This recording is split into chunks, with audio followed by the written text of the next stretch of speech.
if you look around now, there's never been a period in the history of the world where more people believe more completely nutty things. I mean, just watch a current affair. Elvis is still alive. UFOs landed in Alabama, which always freaks me out. I mean, how come if intelligent beings from another world are going to land somewhere, they don't land in Chicago or Washington, but always in Alabama next to Uncle Billy, who's sitting there going, well, I saw him right over there. No. Land in damn Chicago if you're really a higher intelligence. Land somewhere where somebody can take a picture of you or something. No, they're always some backwater in Alabama or Mississippi, Anyway, UFOs, poltergeists. See, you couldn't even list all the myths in a year. Why? Well, because science marked off this terrain of reason, but outside it pays no attention. It gives no guidance. Why are there things outside of instrumental reason at all? That's the theme of the whole course. The self under siege could never find meaning in this denuded form of thinking and living, where all that you're up to is making rational decisions one after another. That's not a rich enough notion of experience or human life. So what we have is, on the one hand, this sort of Enlightenment instrumental reason that is for sure necessary for the sciences and so on. And on the other, the ways in which people today try to get meaning are just incredibly bizarre. Incredibly bizarre. I mean, I'll be moving shortly out to California, where I think they have a new religion a week, a religion of the week club, drive-through religions. They worship crystals, and I've talked about these other forms of pseudo-pagan body worship that America now engages in. I mean, there was nothing, there's no concept to skin that corresponds to the current concept of skinniness.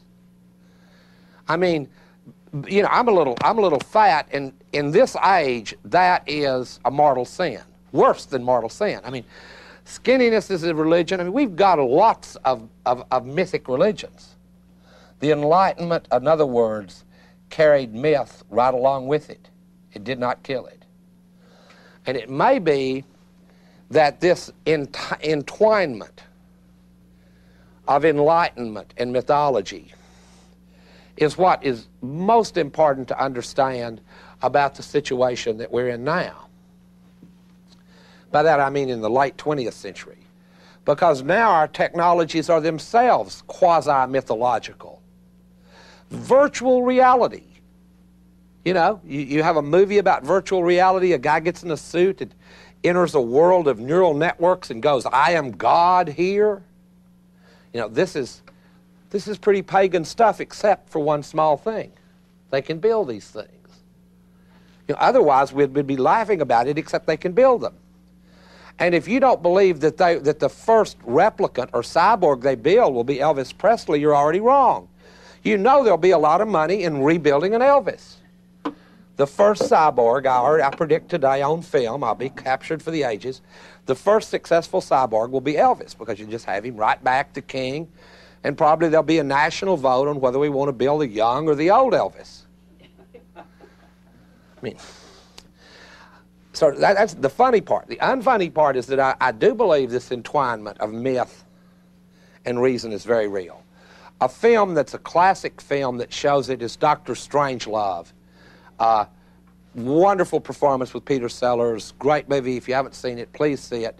Directed by Stanley Kubrick, in which one of the most famous examples of rationality under this heading occurs, and that's the arms race.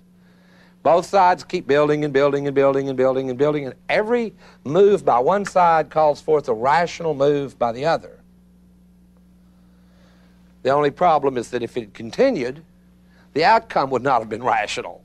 Far from it. Far from it. The outcome would not have been rational. So that's, sorry.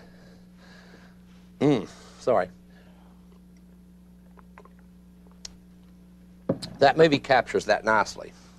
And let me see if I can come up with one other example, because there are many, many of these.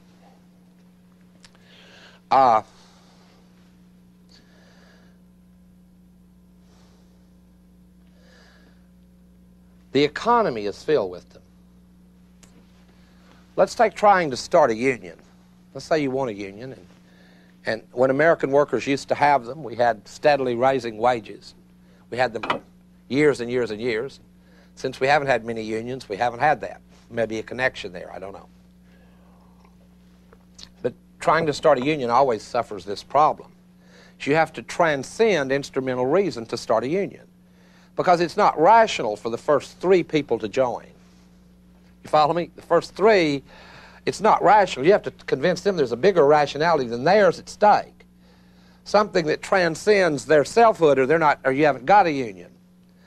So if you don't do that, the total outcome for all the workers is itself irrational. Namely, they are then forced to negotiate against a power greater than themselves at a massive disadvantage, rather than to have equals negotiate these things. Again, this is a case where individual instrumental reason left to its own produces irrational results. Now let me give you a classic one that even analytic philosophers know about. It's in game theory. That's something that analytic philosophers love, game theory. It's beautiful for them. It's called the paradox of the downs. Here is the game. You have 2 sheep herders, and each of them have 100 sheep. And there are downs out there enough to feed 100 sheep. One sheep herder on this side of the game and the other on this side, and they get to start simultaneously. What is the maximally rational policy to follow? Well, the maximally rational policy, according to game theory, is to drive your sheep onto the downs as fast as possible and have them start grazing. The trouble is that when you both do that, you don't lose 100 sheep. You lose 200. It's a lose-lose game. That's the problem. There you've got 2 mutually rational actors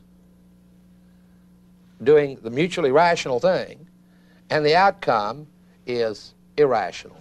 Now, I've gone through this at some length because this is going to be the heart of a criticism of modern technological society that Marcuse will raise. This is at the heart of his criticism. It is not his criticism that our society should just throw away instrumental reason, should just give up on thinking scientifically. That's not it at all. It's that if we don't find a more balanced approach to ourselves, the world, other people, than instrumental rationality, we are lost. So let me run through just a little bit of his basic argument.